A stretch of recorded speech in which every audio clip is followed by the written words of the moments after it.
A present today 100 years ago.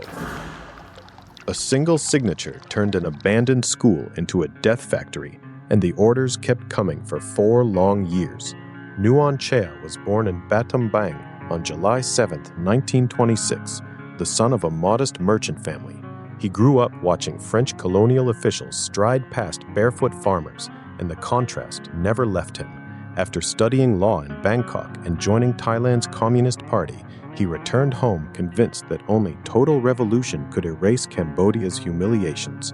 He met Pol Pot in the early 1960s.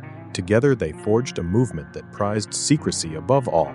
Nuon Chea became brother number 2, the quiet theoretician who wrote the doctrine while others carried rifles. By 1975, the Khmer Rouge had seized Phnom Penh. Within weeks, Nuon Chea approved the operating manual for Tuol Sleng prison. Prisoners arrived blindfolded. Their confessions were extracted under electric shock and waterboarding, then filed for his review.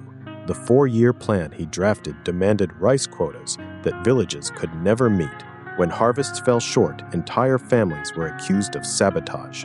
Nuon Chea's security forces expanded the killing list daily. Execution quotas rose from hundreds to thousands.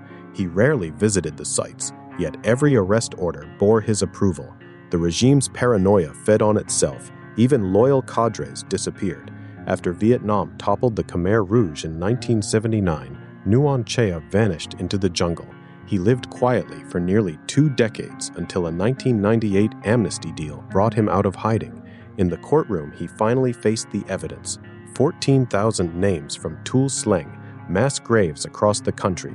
The tribunal convicted him of crimes against humanity in 2014 and added a genocide ruling in 2018. 2 life sentences later, Cambodia still counts the missing.